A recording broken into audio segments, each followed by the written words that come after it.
Movie की शुरुआत में कोस्टल एरिया को दिखाते हैं। वहाँ एक घर की विंडो से एक छोटा लड़का डेविड अपने टेलीस्कोप से चांद को देख रहा होता है। वो चांद को देखकर हंसते हुए कुछ बातें कर रहा होता है और तब अचानक नीचे से उसकी माँ उसको पुकारते हुए कहती है कि अब तक तुम सोए क्यों नहीं। तब वो सब कुछ वहाँ छोड़कर अंदर जाकर सो जाता है और अब चांद पर मूवी का टाइटल कोकून डालकर मूवी स्टार्ट होती है। अब उसी चांद को दिखाते हैं जिसकी तेज रोशनी सीधे धरती पर आकर गिरती है। तब उस समुद्र में रहने वाली डॉल्फिन्स आवाज करने लगती है और चांद की रोशनी सीधे उस समुद्र में आ गिरती है। अब समुद्र के अंदर हमें एक बहुत सालों पुरानी जगह को दिखाया जाता है जहाँ काफी सारे रॉक्स हैं और ये काफी मिस्टीरियस भी लगते हैं। अब सीन कट करके समुद्र किनारे होने वाले एक ओल्ड एज होम यानी कि रिटायरमेंट हाउस को दिखाते हैं। वहाँ बैन, आर्थर और जो नाम के 3 बुजुर्ग अपनी बीवियों के साथ एक कार से उतरते हैं और उन्होंने ग्रोसरीज खरीदी होती है। तो वे लोग मजे से कुछ बातें करते हुए होम के अंदर आते हैं। अब उस ओल्ड एज होम में काफी सारे लोग रहते हैं। जो बुजुर्ग हैं उनमें से कुछ लोग चल भी नहीं पाते और कुछ लोग सैड नजर आते हैं, लेकिन कुछ लोग ऐसे भी होते हैं जो काफी खुश नजर आते हैं। अब इन्हें देखिए, एक अंकल बेड पर लेटे हुए हैं और ये उनको एक बुक देकर कहते हैं ये लो वो बुक जो तुमने मांगी थी, एंजॉय।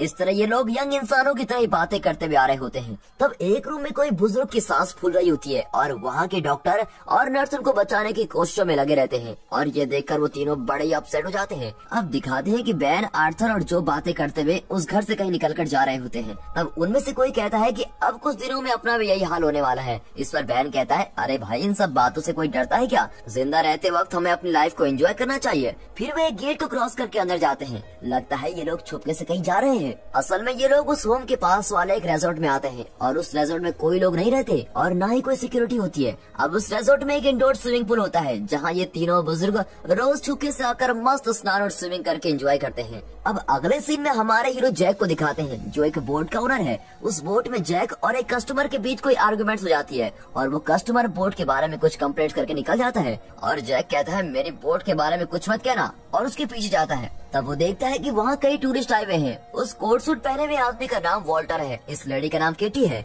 अब वे आकर जैक से कहते हैं कि उन्हें 27 डेज के लिए उनकी बोट की जरूरत है। तब जैक सरप्राइज होकर कहता है हाँ जरूर, और उनको बोट में लेके जाता है। फिर कहता है आप लोग इसमें कहीं भी जा सकते हो और कुछ भी कर सकते हैं। हाँ, अगर आपको स्कूबा डाइविंग करनी है तो मेरे पास जरूरी इक्विपमेंट्स भी हैं, आप बस एंजॉय कीजिए। तब वॉल्टर कहता है ठीक है जैक, हमें बस 27 डेज के लिए बोट रेंट पे चाहिए और हम जहाँ भी जाने कहेंगे वहाँ तुमको ले जाना होगा। फिर जैक भी इसके लिए मान जाता है और वो इस डील को फाइनल करते हैं। अब उस ओल्ड एज होम को दिखाते हैं जहाँ तीनों बुजुर्ग खेल रहे होते हैं। तब बैन का ग्रैंडसन डेविड उसके पास आता है। ये वही लड़का है जो स्टार्टिंग सीन में चांद को देख रहा था। अब बैन उसे पूछता है तुम यहाँ क्यों आए हो? तब डेविड उसके कान में कहता है कि आप तीनों जहाँ नहाते हो ना, वो प्लेस मुझे पता है, आज मैं भी आप लोगों के साथ वहाँ चलूंगा। फिर बैन भी कहता है ठीक है, लेकिन तुम किसी को इस बारे में मत बताना। और इस पर डेविड भी हाँ कहता है और फिर वो वहाँ से जाते हैं। वहाँ पहुँचने पर देखते हैं कि वहाँ वो टूरिस्ट की टीम आकर उस रिजॉर्ट को रेंट पर खरीदने की बात कर रहे हैं और एक लेडी उसको सेल भी कर रही होती है और वो उनसे पूछती है क्या आप लोगों को स्विमिंग पूल मेंटेन करने के लिए किसी की जरूरत है?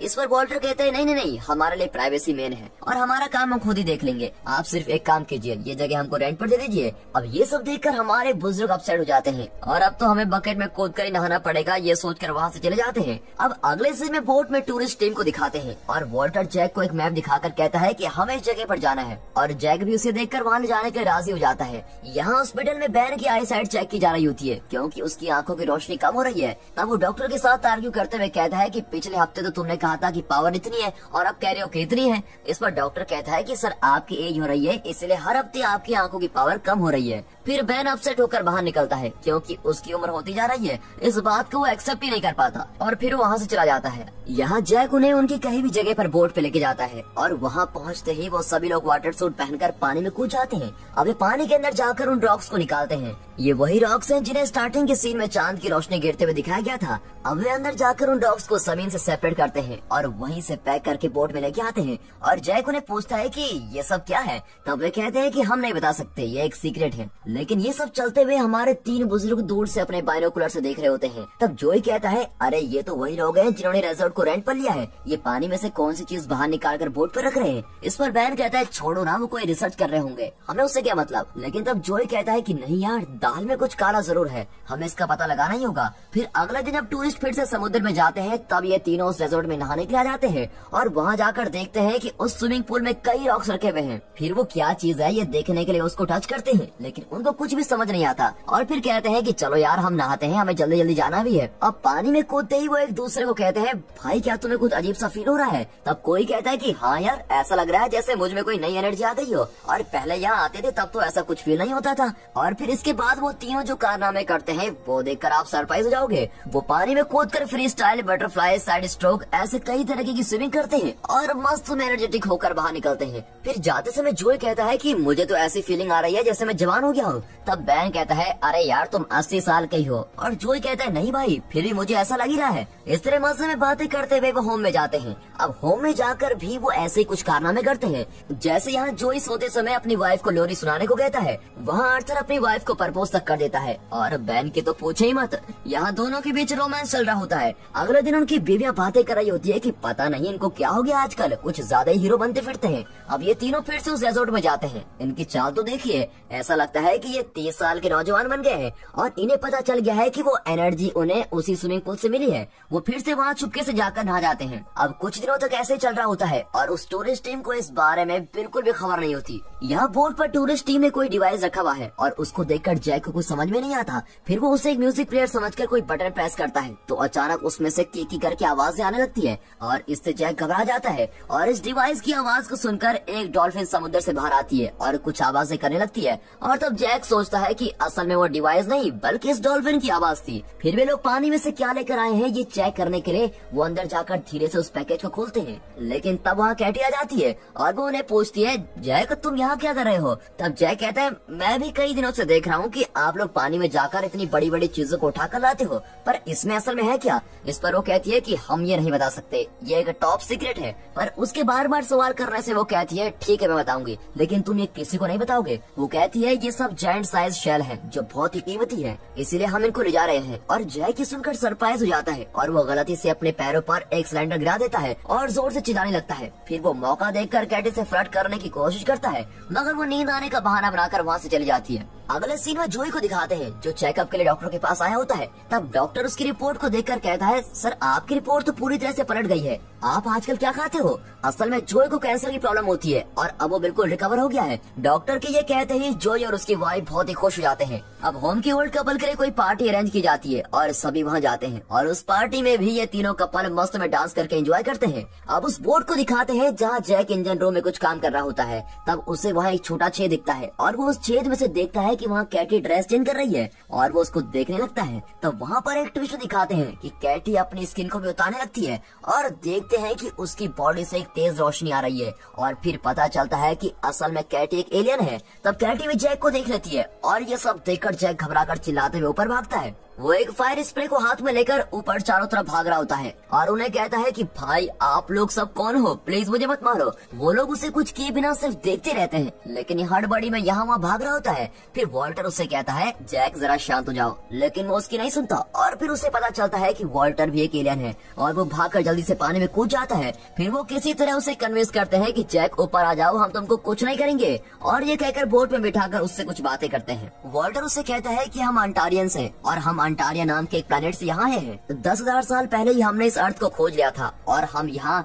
एटलांटिस नाम की एक जगह पर आकर उतरे थे। हमारा काम खत्म होते ही हम वापस लौट गए थे, लेकिन हमारे ग्राउंड क्रू मेंबर्स यहीं पर रह गए और समुद्र के अंदर जगह बनाकर वहाँ रह रहे थे। तो अब 10,000 साल बाद हम उनको ही लेने यहाँ पर आए हैं और इस काम के लिए हमें तुम्हारी और तुम्हारी बोट की मदद चाहिए थी। अब जैक को सब समझ में आ जाता है। फिर वॉल्टर कहता है कि दोस्त हम यहाँ किसी को तकलीफ पहुँचाने नहीं आए हैं, हमारे उन टीम मेंबर्स को लेकर हम चले जाएंगे, इसलिए प्लीज ये बात तुम किसी को मत बताना। इस पर जैक भी कहता है कि ठीक है। अब अगले सीन में हमारे बुजुर्गों को उस रिजॉर्ट में दिखाते हैं और यहाँ ये साथ में उनके फ्रेंड बर्नी को भी लाए हुए हैं। वो उसे कहते हैं कि अरे भाई देखो यहाँ कैसे एंजॉय करते हैं, तुम भी पानी में कूद जाओ, फिर देखो ऐसा लगेगा कि तुम 30 साल के हो गए हो। लेकिन बर्नी पानी में नहीं उतरता और पूछता है कि इस पानी पानी में समुद्र के पत्थर क्यों रखे हुए हैं, तुम लोग नहा लो भाई, मैं तो नहीं आऊंगा। ये कहकर वो बैठ जाता है। फिर वो उन टूरिस्ट को रिजॉर्ट की तरफ आते हुए देख लेता है और उनसे कहता है कि अरे वो लोग आ रहे हैं, जल्दी से बाहर आ जाओ। फिर जल्दी जल्दी में वो सब पूल के सामने वाले एक कबर्ड के अंदर जाकर छिप जाते हैं और टूरिस्ट भी वहाँ जाते हैं और वो उन रॉक्स को पानी में डालने लगते हैं जो अपने साथ लाए थे।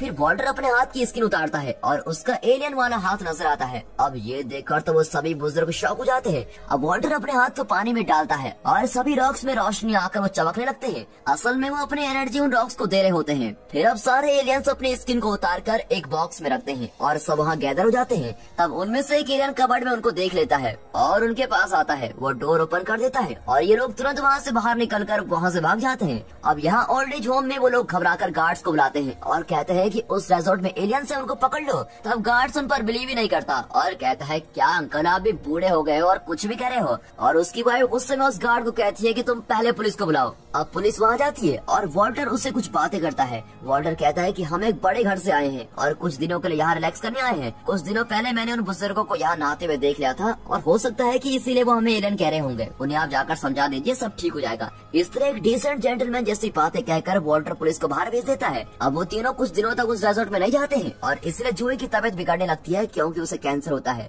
और बैन उसको ऐसा बीमार पड़ते हुए देख नहीं पाता। इसलिए वो सीधे उस रिजॉर्ट में वॉल्टर से मिलने जाता है। फिर वो वॉल्टर से कहता है कि हमारे फ्रेंड जूही की तबीयत बहुत ही खराब है, प्लीज हमको कुछ दिनों के लिए इस पानी में नहाने के अलाउ कीजिए। इस पर वॉल्टर कहता है आप सिर्फ एक जान को बचाना चाहते हो, लेकिन हम यहाँ 20 जान को बचाने के लिए स्ट्रगल कर रहे हैं। लेकिन अगर आप मुझसे इस तरह रिक्वेस्ट कर रहे हैं तो मैं आपको परमिशन दे देता हूँ। फिर अगले दिन वो तीनों अपनी बीवियों के साथ वहाँ जाते हैं, लेकिन बर्नी उनके साथ जाने से मना कर देता है और वो अपनी वाइफ को लेकर होम में चला जाता है। अब सभी अपनी फैमिली के साथ पूल में नहाकर मजे लेते हैं। फिर अगले दिन बैन की आई साइट को टेस्ट करते हैं और वो झट से चींटी के साइज में लिखे हुए अक्षरों को भी पढ़ लेता है और इसको देखकर डॉक्टर भी बिल्कुल सरप्राइज हो जाता है और इस तरह आई साइट अच्छी होने से बैन कार भी चलाने लगता है। अब वे सब अपनी बीवियों के साथ खूब मजे करते हैं, जैसे पब में जाना, रात के टाइम पार्टी शार्टी, डांस, शॉपिंग और इतना ही नहीं, बैन की वाइफ एक पेड़ पर भी चढ़ जाती है। अब ऐसे ही चलते एक दिन जब आर्थर और बैन कहीं जा रहे होते हैं तब होम से उन्हें उनके एक फ्रेंड होकर पूछते हैं कि आजकल तुम सबको क्या हो गया है, कल मैंने तुम्हारी वाइफ को पेड़ पर चढ़ते हुए भी देखा, सब ठीक है ना?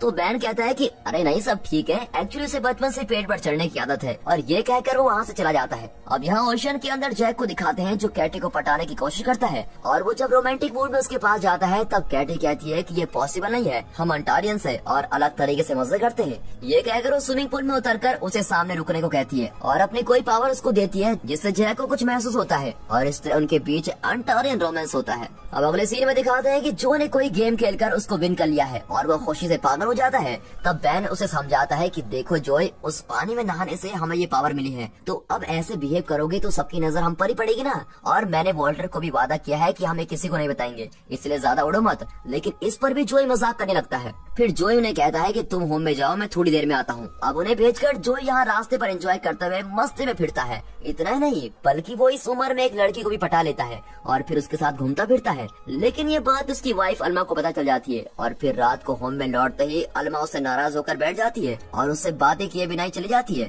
फिर अगले दिन फिर से वो उसके साथ बातें करने की कोशिश करता है लेकिन फिर वो गुस्से में चली जाती है। अब यहाँ दिखाते हैं कि बर्नी की वाइफ की तबीयत बिगड़ने लगती है और वो इसके बारे में बात करता रहता है। तब जॉय उसे कहता है कि अरे भाई, मैंने कहा था ना कि तुम उस रिजॉर्ट वाले पानी में जाकर डूब जाओ, मेरा मतलब तुम नहा क्यों नहीं लेते वहाँ जाके। लेकिन इससे बर्नी गुस्सा हो जाता है और उन दोनों के बीच आर्ग्यूमेंट हो जाते हैं और दोनों लड़ाई करने लगते हैं। तब उस होम के बाकी लोगों को ये पता चलता है कि इनके ऐसे होने का राज वो पानी ही है और ये जानकर होम के सारे लोग उस रिजॉर्ट में भागते हैं और एक एक करके सारे उस पूल में कूद जाते हैं और बच्चों की तरह खेलने लगते हैं। और इतना ही नहीं, वो उन रॉक्स को पानी में से बाहर निकालकर उनको तोड़ने भी लगते हैं और इतने में वॉल्टर वहाँ पहुँच जाता है और जोर से चिल्लाकर उन सबको पुलिस के नाम से धमकाता है और सभी को बाहर निकाल देता है और वो तीन बुजुर्ग वहीं रुकते हैं। फिर वॉल्टर और टीम उस टूटे हुए रॉक्स को धीरे से ओपन करते हैं। असल में वो रॉक नहीं, कोकोन्स होते हैं। जब ये एलियंस धरती पर ही रह गए थे तब वो ऐसे ही कोकोन्स बनकर उनमें जी रहे थे। अब इस कोकोन को खोलते ही उसमें से एक एलियन अपनी सारी पावर को खोकर मर चुका होता है। अब पता चलता है कि असल में नहाते समय उन सबको इन एलियन से ही पावर मिली थी और इसलिए वो लोग इतने एनर्जेटिक बन गए थे।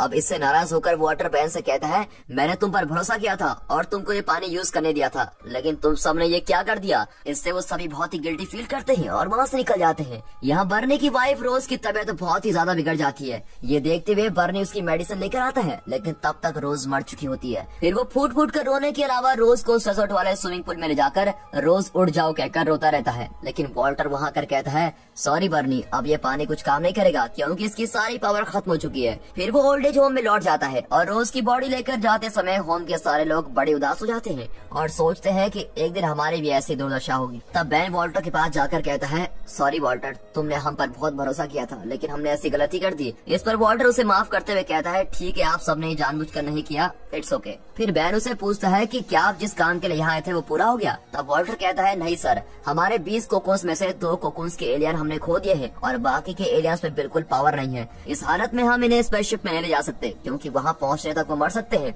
इसीलिए हमने फिर से समुद्र में उसी जगह पर उनको रखने का डिसाइड किया है। लेकिन हमें डाउट है कि हम ये भी कर पाएंगे या नहीं, क्योंकि आज रात को उन सारे कोकोन्स को पानी में ले जाकर रखना होगा वरना वो बच नहीं सकते। तब बैन कहता है आप टेंशन मत लीजिए, हम है ना, हम आपकी हेल्प करेंगे। अब ये कहकर सभी बुजुर्ग जो अब एनर्जेटिक हैं वो उनकी मदद करते हैं और सभी कोकोन्स को वो फिर से समुद्र में उनकी जगह पर रख देते हैं। अब सभी बोट में आ जाते हैं और वॉल्टर उनसे कुछ बातें भी करता है। वो कहता है आप लोगों की उम्र हो चुकी है और आपको यंग होना था, इस कारण से आप लोग उस पुल में नहा रहे थे, तो इसके लिए मेरे पास एक ऑफर है। हमारे स्पेसशिप में आप लोगों के अलावा और 30 लोगों के लिए जगह भी है। अगर आप लोग चाहो तो हमारे साथ वहाँ आ सकते हो और वहाँ आने पर आप लोग यंग और इमॉर्टल हो जाओगे, यानी आप हमेशा जिंदा रह सकते हो और आपको कभी मौत भी नहीं छुएगी। और इसके अलावा हमें धरती से कुछ अच्छे रिलेशन भी मिल जाएंगे। तो क्या कहते हो आप सब? तो इस ऑफर के लिए आप सब रेडी हो ना? तब सभी एक दूसरे को देखकर कहते हैं ये तो अच्छा ऑफर है। लेकिन बर्नी कहता है कि मैं हरगिज नहीं आऊंगा क्योंकि मेरी वाइफ साथ में नहीं है, इसलिए मैं यहीं रहकर मर जाऊंगा, तुम सब चले जाओ। ये कहकर फिर सब सेट हो जाता है और वो सब एग्री करते हैं और होम में लौट आते हैं। अगले दिन बैन डेविड को बता रहा होता है कि हम कोई और जगह जाने वाले हैं और वहीं हमेशा रहेंगे और वहाँ जाने पर हम इमॉर्टल हो जाएंगे। फिर डेविड सवाल करने लगता है कि आप कहाँ जा रहे हो, लेकिन बैन कहता है कि वो कुछ नहीं बता सकता और आखिरी बार गुड बाय कहकर वहाँ से चला जाता है। अब ये इनका धरती पर आखिरी दिन है और यहाँ आर्थर अपनी पूरी सेविंग को विथड्रॉ करके रास्ते में आ जाने वाले लोगों को बांट देता है क्योंकि अब इन पैसों की उसको कोई जरूरत ही नहीं है। और यहाँ जोई अल्मा को मनाने जाता है लेकिन वो नहीं मानती। फिर वो कहता है कि तुम्हारे बिना मैं कहाँ जाऊंगा, इस धरती पर अब मैं गिनकर 6-7 महीने ही जिंदा रह पाऊंगा, इसलिए मुझे वहाँ जाकर इमॉर्टल होना है और मैं तुम्हारे साथ ही वहाँ जाना चाहता हूँ। इस तरह की बातें करके वो उसको मना लेता है। अब होम के सभी लोगों को जगाकर इस बात को बताते हैं और कहते हैं कि हम वहाँ जाकर हमेशा यंग रह सकते हैं और खुश भी। फिर सभी लोग एग्री करते हैं और वहाँ जाने के लिए रेडी हो जाते हैं। फिर रात को जब गार्ड सोए हुए होते हैं तब सभी लोग अपने लगेज को लेकर चुपके से होम से बाहर निकल जाते हैं। यहाँ डेविड उदास होकर आसमान की तरफ देख रहा होता है। तब उसकी माँ सुसैन आकर उससे पूछती है क्या हुआ है बेटा? तब वो कहता है कि नाना और नाने को मैं फिर नहीं मिल पाऊंगा क्योंकि वो कहीं और जा रहे हैं। और ये सुनते ही सुसैन को लगता है कि कोई प्रॉब्लम हो गई है और वो तुरंत ओल्ड एज होम में पहुंच जाती है। यहाँ सभी बुजुर्ग बोट पर बोर्ड होकर कहीं जा रहे होते हैं